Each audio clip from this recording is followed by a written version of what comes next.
శుక్లపక్షంలో వచ్చేటటువంటి పంచమి గరుడ పంచమి, నాగపంచమి అని రెండు పేర్లతో పిలువబడుతుంది. అవి రెండు విరుద్ధ ప్రాణులు. గరుడు ఎక్కడుంటాడో అక్కడ పాము ఉండదు. పాము ఎక్కడుంటుందో అక్కడ గరుడు వస్తే దాన్ని చీల్చేస్తాడు. అవి రెండు పరస్పర శత్రుత్వం కలిగినటువంటి ప్రాణులు. అటువంటి రెండు ప్రాణుల యొక్క ఉపాసనకి సంబంధించినటువంటి తిథి నాగపంచమి లేదా గరుడ పంచమి.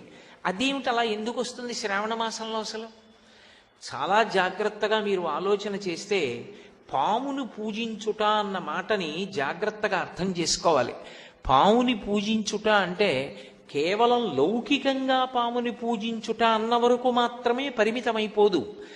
పాము నాగదేవతగా తత్ అధిష్టానమైనటువంటి దేవతకి కొన్ని విశేషమైనటువంటి శక్తులుంటాయి.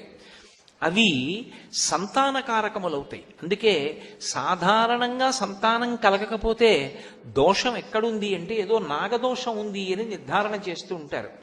అథవా అలా కాకపోతే సుబ్రహ్మణ్యేశ్వర స్వామి వారి యొక్క అనుగ్రహం చేత సంతానం కలుగుతుంది అని. సుబ్రహ్మణ్యుడు జంటనాగులుగా ఎక్కువగా దర్శనమిస్తూ ఉంటాడు. దేవాలయాల్లో కూడా ఊర్ధ్వముఖంగా ఉన్నటువంటి పెనవేసుకున్న జంటనాగులుగా పూజింపబడుతూ ఉంటాడు. ఈ నాగస్వరూపం అనేక కారణాల చేత పూజింపబడుతుంది. పాము దానిలో ఉన్నటువంటి విషము వలన భయకారకము. అలాగే పాము ఎప్పుడూ కూడా కిందకి వెళ్ళిపోతుంది. మీరు చూడండి, భూమికి అడ్డంగా పాకుతుంది, కలుగులోకి వెళ్ళిపోతుంది, కిందకి వెళ్ళిపోతుంది తప్ప పాము పైకి లేచి నిలబడదు. కానీ పాముల యందు కొన్ని ఉత్తమమైనటువంటి నాగులు ఉంటాయి, చాలా విశేషమైన శక్తి కలిగినటువంటి నాగులు.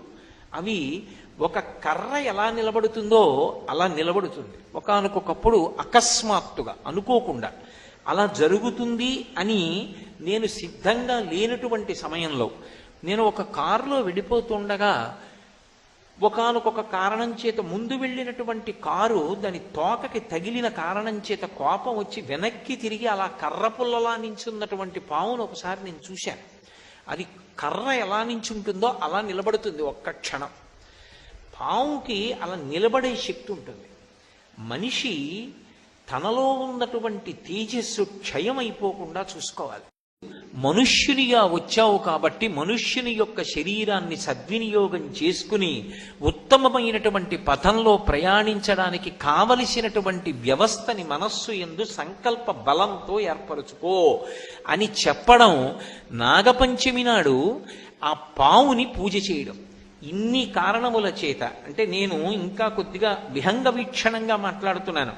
పావుని పూజ చేయడము అంటే ఏదో అర్థం పర్థం లేకుండా చేతకాక పూజ చేస్తున్నారనుకోకూడదు. పాము సంతానకారకత్వం దగ్గర నుంచి పాము అనేక విషయాల్ని మనకి ప్రబోధం చేస్తుంది. అందుకే మీరు జాగ్రత్తగా గమనించండి, అసలు దేవతలు ఎవరికీ కూడా పాముతో సంబంధం లేకుండా ఉండరు. శ్రీ మహావిష్ణువు ఆదిశేషుడి మీద పడుకుంటాడు. పరమశివుడు నాగాభరణుడై మెడలో పాములు వేసుకుంటాడు, చేతులకి కూడా పాములు కంకణాలుగా పెట్టుకుంటాడు. అసలు విఘ్నేశ్వరుడు నాగ యజ్ఞోపవీతం వేసుకుంటాడు, పామునే యజ్ఞోపవీతంగా వేసుకుంటాడు. శ్రీకృష్ణ భగవానుడు కాళీయమర్దనంలో ఆయనకి ఏ రంగస్థలం పనికి రాలేదు. ఆయన కాళీని యొక్క పడగల మీద తాండవం చేశాడు. మీరు ఎక్కడ చూడండి, చివరికి సహస్రారమని పాము పడగలు ఎలా ఉంటాయో శ్రీ విద్యా సంప్రదాయంలో ఆ సహస్రారమును చేరుకున్నప్పుడు అలా ఉంటుంది అని. కాబట్టి పాముతో సంబంధం లేనటువంటి దేవతలు ఉండరు. అందరికీ పాముతో సంబంధం ఉంటుంది. పాముతో సంబంధం ఉండడానికి కారణం ఏమిటంటే అది సంసారగ్రస్తమైనటువంటి జీవుణ్ణి సంసారము నుండి విడుదల చేస్తుంది. విడుదల చేసి ఉన్నత పదం వైపుకి నడిపించడానికి సంకేతం పాము. అందుకని విరుద్ధ ప్రాణులుగా ప్రకటింపబడవు అక్కడ.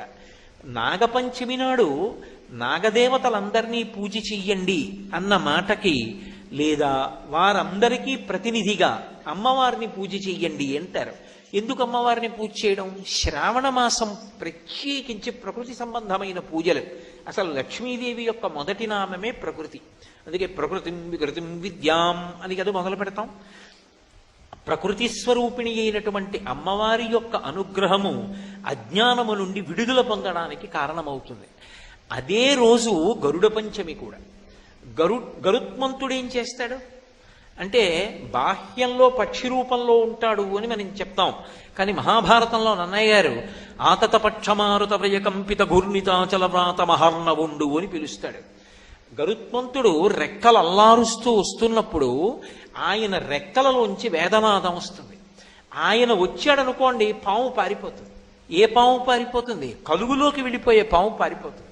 అంటే సాంసారికమైన అనురక్తిని తగ్గించి వైదికమైన జీవన విధానం ఇచ్చి భక్తితో కూడిన కర్మాచరణం వైపుకి నడిపించగలిగినటువంటి తత్వము గరుత్మంతుని యందు నిక్షేపింపబడి ఉంది. అందుకే వహిస్తాడు, ఇప్పుడు వాహనమయ్యి ఉంటాడు. ఆయనకి నమస్కరించకుండా విష్ణు దర్శనం చెయ్యం.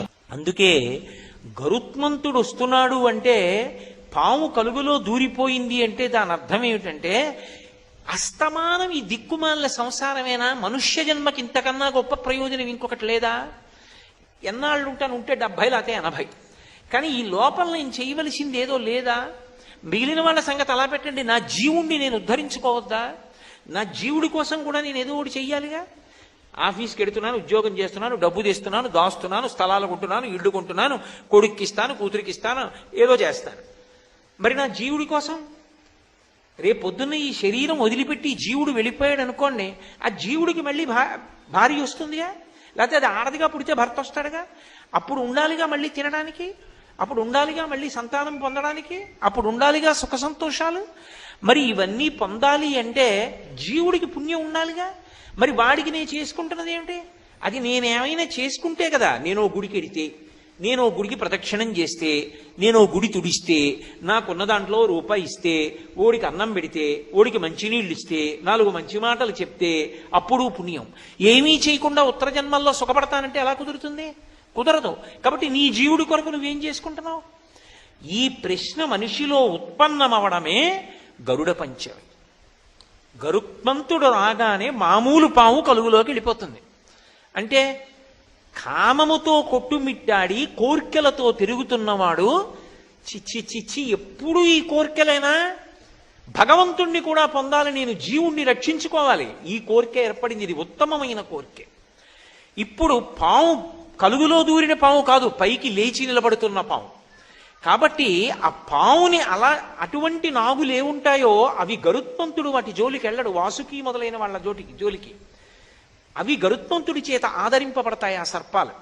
కాబట్టి గరుడ పంచమి గరుత్మంతుడు ఏం తీసుకొస్తాడు? అమృతాన్ని తీసుకొస్తాడు.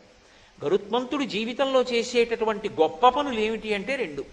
ఒకటి, శ్రీ మహావిష్ణువుని వహిస్తాడు. ఇక్కడ ఎప్పుడూ భగవంతుడి గురించి ఆలోచించగలిగినటువంటి సద్బుద్ధి కలగాలి. నేను రేపు ఉదయం నుంచి ఎప్పుడూ ఈశ్వరుడి గురించి ఆలోచిస్తానండి అన్నాను అనుకోండి, కుదురుతుందా? అలా ఆలోచన ఉంటుందా? ఎప్పుడు ఎడిపోతుందో అటైపోతుంది. కానీ ఎటు తిరిగి ఎటు వచ్చినా భగవంతుడి వైపుకే వస్తుంది అనుకోండి ఆలోచన, వాడు అదృష్టవంతుడు. అలా రావాలంటే దానికి భగవంతుడు అనుగ్రహం ఉండాలి, గురువుగారు అనుగ్రహం ఉండాలి. అంత తేలిగ్గా ఏం భగవంతుడి వైపుకి వెళ్ళవు ఆలోచనలు. అలా వెళ్ళేటట్టు చెయ్యగలిగితే, అలా ఎవడైనా ఎప్పుడూ భగవంతుడి గురించి ఆలోచిస్తే వాడు ఈశ్వరుణ్ణి వహిస్తున్నాడు. అది గరుత్మంతుని యొక్క అనుగ్రహం. గరుత్మంతుడు అమృతం తీసుకొస్తాడు దేవతల దగ్గర నుంచి. అమృతం అంటే అది తాగినవాడు మరణం. ఈ అమృతాన్ని ఇవ్వగలిగిన వాడు ఎవరు? గరుత్మంతుడు. దేన్ని ఆధారం చేసుకుని ఇస్తాడు? రెక్కలలోని వేదము చేత. అంటే వేదమును ప్రమాణంగా చేసుకుని ఎవడు జీవితాన్ని గడుపుతాడో, భక్తితో కూడినటువంటి కర్మానుష్ఠానము చేస్తాడో అటువంటి వాడికి అటువంటి అనుగ్రహము కలుగుతుంది. స్వామి ఇన్ని జన్మలైపోయి 54 ఏళ్ళు వచ్చేసాయి, ఎన్ని గరుడ పంచములు వెళ్ళిపోయాయో, ఎన్ని నాగ పంచములు వెళ్ళిపోయాయో, అసలు ఇలా బతకాలన్న ఊహ కూడా కలగట్లేదు, అది నిలబట్టలేదు. కాబట్టి మీరు అనుగ్రహించి నాకు కలిగించాలి. ఎంత తేలికగా అనుగ్రహిస్తారంటే, శ్రావణ మాసంలో శుక్లపక్షమిలో వచ్చేటటువంటి పంచమి నాడు గరుడ పంచమిగా నాగపంచమిగా కానీ చేసినట్లయితే దాని వలన విశేష ఫలితం. నేను ఒక్క మాట చెప్తాను, బాగా గుర్తుపెట్టుకోండి. మీకు కల్పన తెలియకపోవచ్చు, తేలిక మార్గాలు ఉంటాయి. నేను గరుడ పంచమి నాడు ఢిల్లీలో ఉన్నాను. ఢిల్లీలో ఉండి ఈ మధ్యకాలంలో తిరుమల తిరుపతి దేవస్థానం వాళ్ళు ఢిల్లీలో నూతనంగా నిర్మాణం చేసినటువంటి వెంకటేశ్వర స్వామి ఆలయ దర్శనానికి వెళ్ళాను. ఎందుకని? నాగముగా ఆదిశేషుడి మీద ఆయనే పడుకుంటాడు, గరుడ పంచమిగా గరుత్మంతుడి ఇవ్వవలసిన అమృతత్వాన్ని ఆయనే కల్పిస్తాడు. అందుకని ఆయన దర్శనానికి వెళ్ళాను. నేను దర్శనానికి వెళ్ళేటప్పటికీ అక్కడ ఉన్నటువంటి అర్చకులందరూ ఏం చేస్తున్నారంటే ఎదురుగుండా ఉన్నటువంటి గరుత్మంతునకు చక్కటి మంత్రాలను సమన్వయం చేస్తూ అభిషేకం చేశారు. ఆయన అభిషేకాన్ని మీరు చూశారనుకోండి, ఆయన చల్లబడతాడు అభిషేకం చేస్తే, అంతే. చూస్తే చాలు అనుగ్రహించేస్తాడు. అథవా అటువంటి తిథులు పోగొట్టుకోకూడదు. కనీసం నువ్వు గరుత్మంతుడికి అభిషేకం ఉన్న చోటికి వెళ్ళాలి, ఓ విష్ణు ఆలయాన్ని దర్శనం చెయ్యాలి. లేదు వదిలిపెట్టేసుకుంటాను, ఎన్నేళ్లైనా ఎప్పుడూ గరుడ పంచమి చేయను, ఎప్పుడూ నాగపంచమి చేయను, మనుష్య శరీరానికి ప్రయోజనం ఏముంటుంది? ఎప్పుడు అసలు మలుపు తిరుగుతుంది ఆలోచన? తిరిగే అవకాశం ఉండదు. అందుకే అంత విశేషమైనటువంటి తిథి శ్రావణ మాసంలో వస్తుంది. ఎందుచేతనో తెలుసా? లక్ష్మి వేదం 6 లక్ష్ములుగా చెప్తుంది. సిద్ధలక్ష్మీర్ మోక్షలక్ష్మీర్ జయలక్ష్మీ సరస్వతి శ్రీర్లక్ష్మీర్ వరలక్ష్మీశ్చ ప్రసన్నా మమ సర్వదా అని కదూ శ్రీ సూక్తం. 6 లక్ష్ములుగా చెప్తుంది. అందులో మోక్షలక్ష్మి, మోక్షము అంటే విడుదల, అది లక్ష్మీరూపంగా అనుగ్రహంగా అమ్మవారి యొక్క ప్రసాదంగా లభిస్తుంది. అది అమ్మా, నువ్వు ఈ మాసంలో వచ్చేటటువంటి శ్రావణ మాసంలోని శుక్లపక్ష పంచమి నాడు ఎవరు గరుడ పంచమిగా నాగపంచమిగా ఉపాసన చేస్తారో వాళ్ళకి అంత పెద్ద విశేష ఫలితాన్ని ఇస్తుంది. పంచమి ఎందుకు ఎంచుకోవాలి అంటే పంచమీ పంచ సంఖ్యేసి పంచ సంఖ్యోపచారిణి లలితా సహస్రం. అసలు బ్రహ్మాండంలో చూడండి, పిండాండంలో చూడండి, పంచభూతాలే ఉంటాయి, పృథివాపస్ తేజో వాయురాకాశాలు. దీనికి అతీతమైన స్థితికి చేరుకోవాలి అంటే మళ్ళీ ఆ ప్రకృతి స్వరూపిణి అయిన అమ్మవారి అనుగ్రహంతోటే సాధ్యం. అందుకే శ్రావణ మాసం అంతా కూడా ఇంత గొప్ప గొప్ప విశేషాలను ఇవ్వగలిగినటువంటి తిథుల యొక్క సమాహారమై ఉంటుంది.